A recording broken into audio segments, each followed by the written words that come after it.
Hi, it's Dr. T, and this episode we're answering the question, what does it mean to be a feminist? Well, feminism has been kicked around a lot in popular culture. It is a term that was used much more regularly in the 1960s around the women's liberation movement. Women who were interested in that were referred to as women's libbers, sometimes bra burners. That was a whole media stunt, this idea of women burning their bras.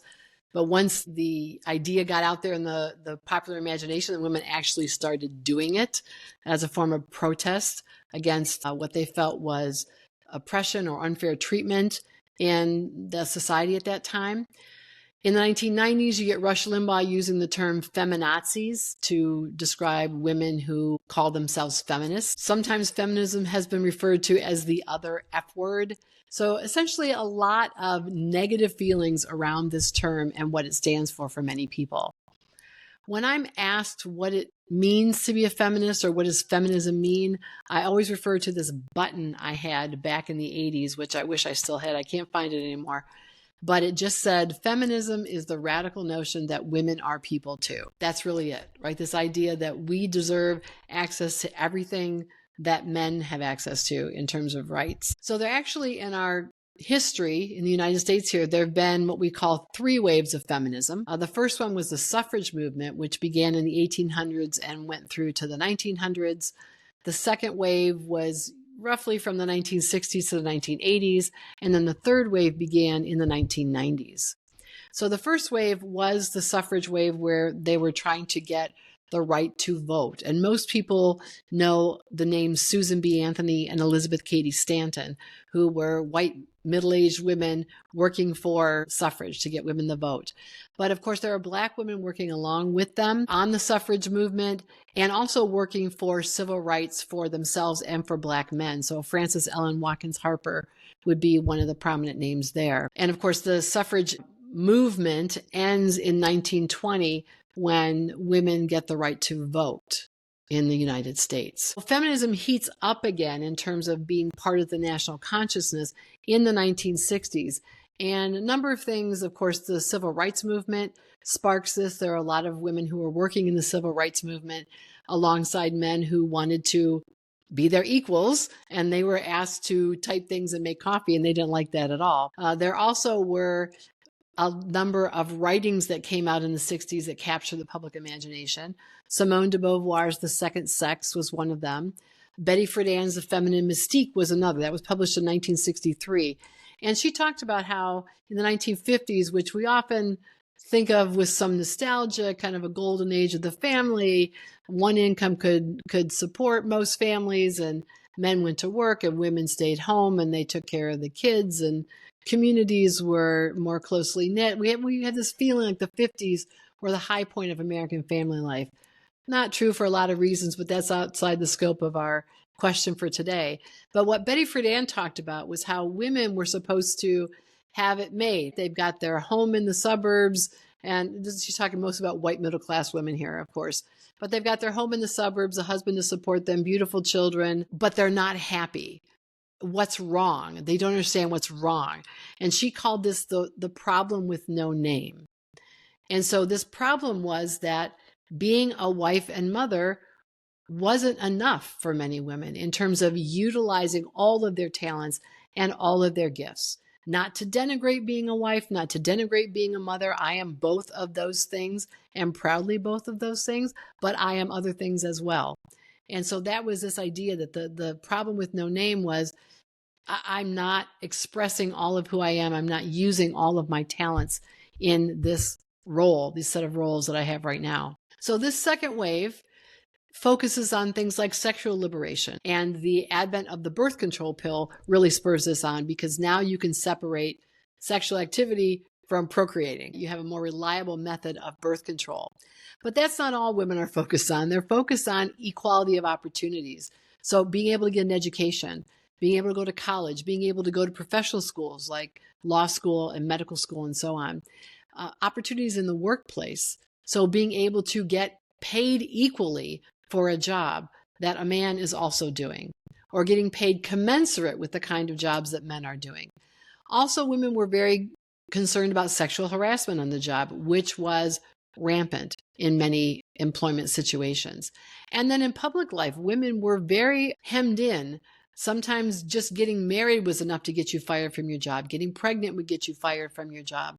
You couldn't get a loan in your name. You couldn't get a credit card in your name. Your husband would have to sign off on everything.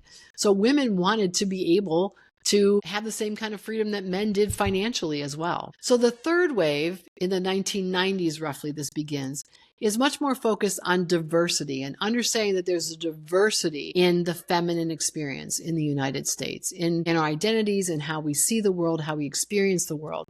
And so this came out of discussions in the second wave where a lot of Black feminists would criticize white feminists for being blinded to things like racism. And they would say, yes, we're your sisters and we share some things with you in terms of relationships with our husbands and so on, or other men in the culture. But there's also racism. And in some ways, we are more allied with the Black men in our lives than we are with you, white women. And so that was the beginning of recognizing the diversity of experiences. And so there is this term that came out of the third wave of feminism called intersectionality, meaning that I am not just a woman. I am a white woman. I am a straight woman. I am late middle-aged woman. I am a college-educated woman. I have all these things about me. And if you change any one of those pieces of my identity, if I'm not middle or upper middle class, if I am poor, my experience is very different. If I am not white, I am Latina, my experience is different. And so recognizing that plurality or that diversity of what it means to be a woman in our culture, so that we share some things in common as women, but there are lots of other ways in which we are different, our experiences are different. And so the third wave of feminism has really moved towards more of a human rights focus, not so much just to focus on women's struggles or women's issues, but recognizing sort of the saying that, none of us are free until we are all free. And so if we want to advance the cause of making sure that women have equal opportunities, equal experiences, equal access, we have to also be concerned about what's happening along racial and ethnic lines, what's happening along class lines, what's happening along lines of national origin. Were you born in this country, not born in this country? All of these kinds of diversity shape our experience.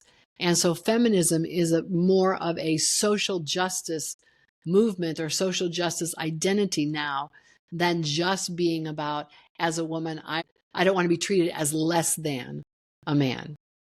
So that's where we are with feminism at this point in time. What isn't feminism? So there's a lot of misunderstanding about what feminism is and what its goals are as a movement. Many people see it as a desire to control men. Nothing could be further from the truth. Women are not trying to reverse the hierarchy of patriarchy. Right now, men have more power than women do. Feminism is not about getting to a point where women have more power than men. And a lot of people have a hard time understanding this because we live in a world of hierarchies. Feminism is not about creating a different hierarchy. It's about flattening the hierarchy. Feminists don't hate men. Most of the feminists I know are either men or partnered with men. So it's not about not liking men. It's about not wanting to be subservient to men. And so whenever I would talk about this with my students, I would usually start, before I said any of these things, I would say, how many of you identify as a feminist? And it wouldn't be uncommon in a room full of 30 people for me to get only one or two hands, sometimes no hands. And so then I would say things like, well, how many of you think that women should have equal access to education? Which was interesting because, of course, mostly women in the room in many of the classes that I taught. How many of you think women should get paid the same amount of money if she's doing the same job a man is doing? And they would all raise their hands to these things. And I would say, congratulations, you're a feminist.